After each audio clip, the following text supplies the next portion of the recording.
Self-help gurus around the world have preached the power of positive thinking.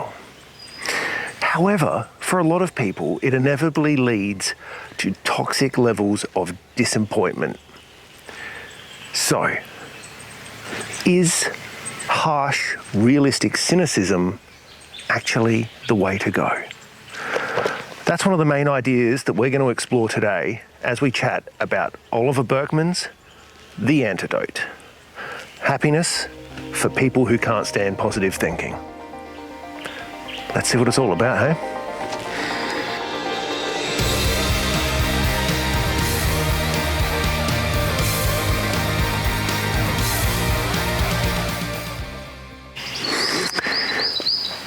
How are you all doing today, guys? Welcome back to Walk It Off. I've been taking bit of a, I guess you'd call it self-imposed sabbatical. I've recently changed employers. I'm technically doing the same job, but just under a different roof.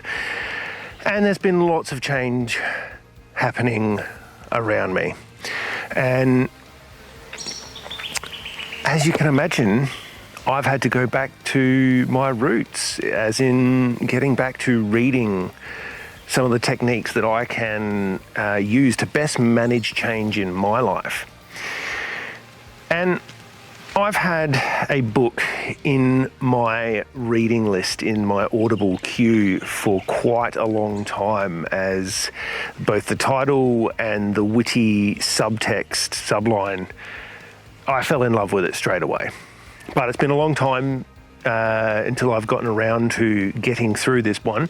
As you can imagine, my reading list gets longer quicker than I can actually knock books off, unfortunately.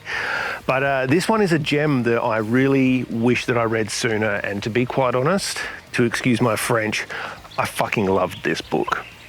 So, self-help books, gurus, social media content, it's all blossomed into a behemoth billion-dollar industry. However, the problem with it is that most people who kind of indulge in that type of media or content, it's been discovered that they kind of almost periodically buy these self-help books because essentially what they're trying to do, and I've watched people in my life do the same thing, is that they are looking for a silver bullet. Okay, like the myth of the werewolf that can only be killed with a magic silver bullet. Unfortunately, there isn't such a thing in real life. There's only doing the work, reading the books, and really getting stuck into it. So I wouldn't be surprised if the average self-help user doesn't even actually finish the books. They definitely, at least, do not actually embody the advice that they're taking. So it's like knowledge without action has no results whatsoever. And this might be a kind of deep, cynical view of the self-help industry, but from what I've seen of it, it's true. There's a brilliant YouTuber called The Contrepreneur. And essentially he takes it pulls apart these guru type videos. He's a bit more marketing based, but essentially they get trapped in the endless upsell. Right? There's the promise of the silver bullet. You've just got to spend a little bit more money to get it.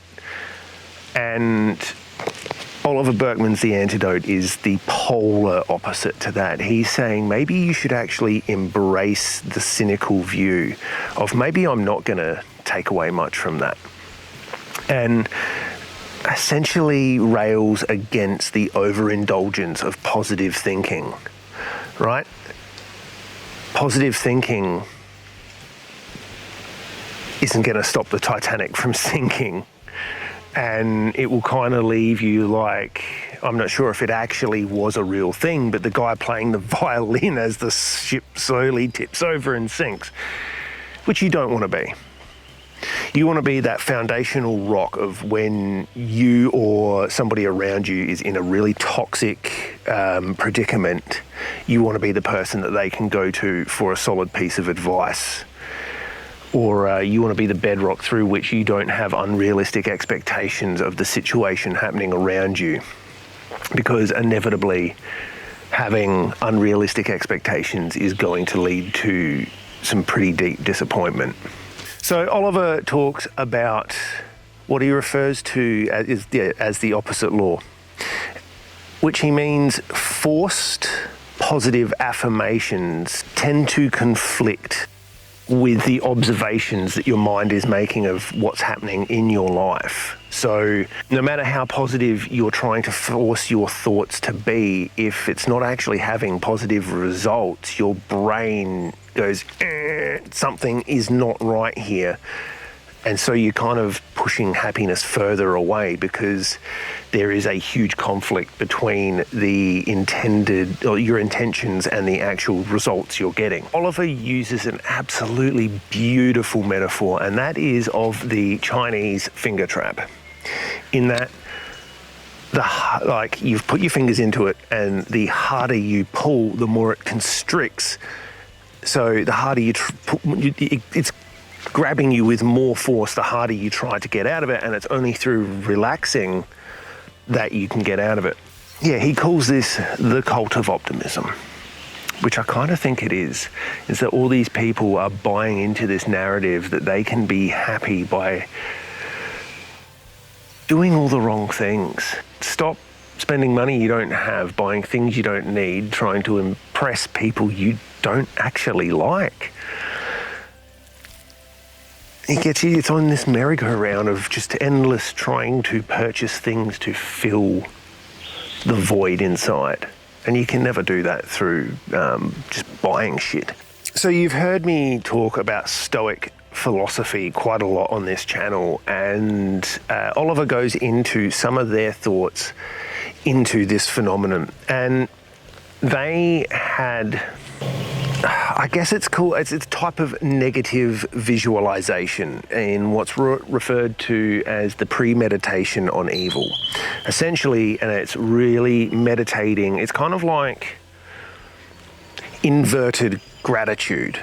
So not trying to make things as bad as they can, but just meditating and putting some deep thought into all the ways in which something can go wrong before it does, in order to help steer away from it. So another way that success ends up being a detriment to our own happiness is that you've kind of got this weird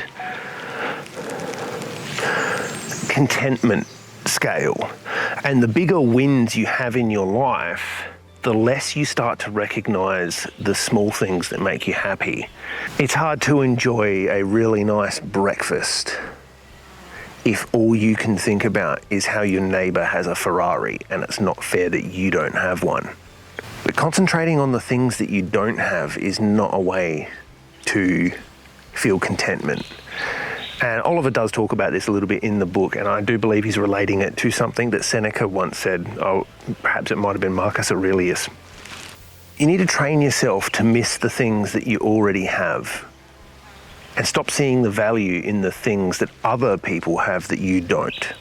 See the value in the things that you already possess and can do.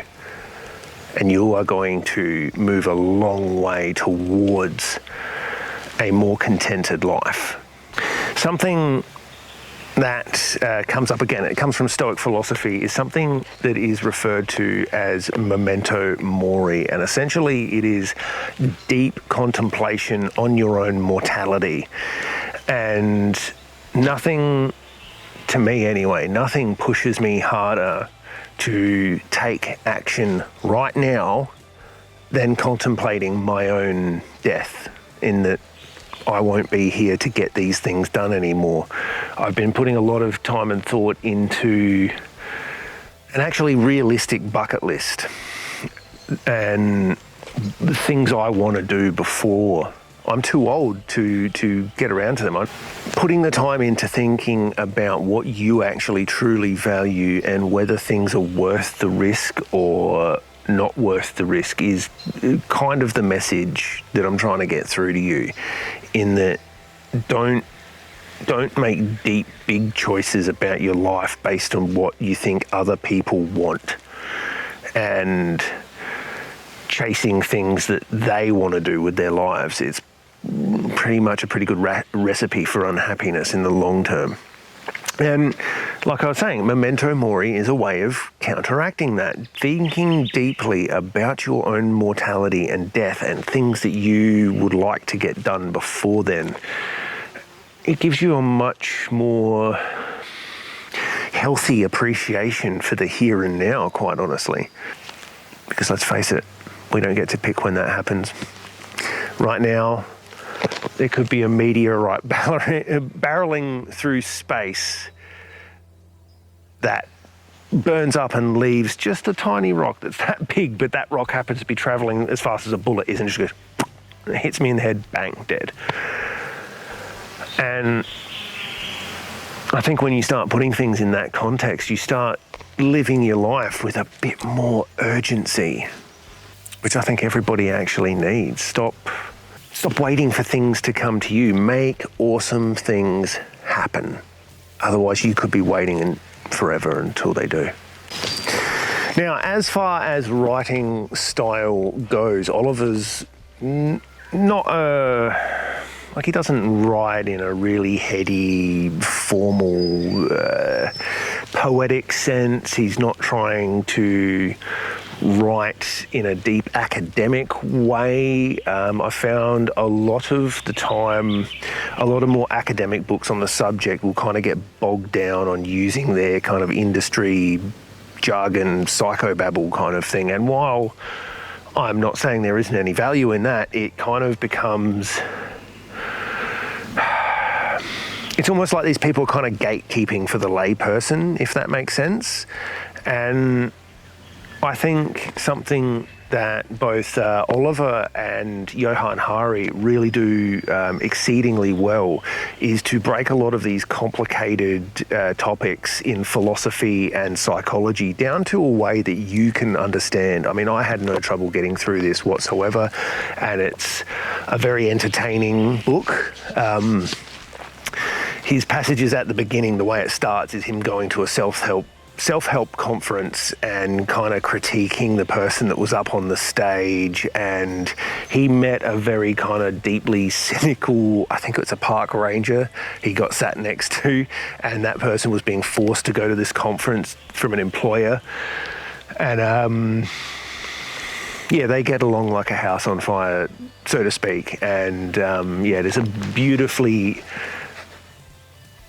easy to understand book. And I think that, again, I say this a lot, but if you've got someone in your life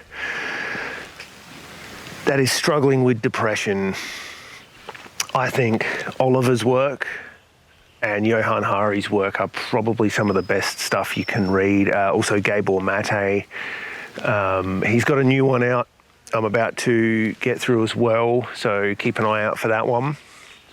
But yeah, you should definitely check out The Antidote by Oliver Burkman. And yeah, while some people might not like the idea of pushing negative thinking and cynicism as a way to be happy, I think that it's actually a much healthier way of looking at life as opposed to forced positivity. I think that can only possibly end in disappointment. Yeah, I think you should definitely give it a go. I think we could all do with a large and healthy dose of more realistic thinking and expectations. So, in that, have you read Oliver Burkman's The Antidote? Happiness for people who can't stand positive thinking. If you haven't, you should definitely check it out. If you have, I'd love to chat with you in the comments below about it, and maybe you've got some more book recommendations for me. I'd love to hear them. Until next time, I'm Nathan. This is Walk It Off. Go outside, get better, and be awesome, you beautiful human beings. I'll catch you next time.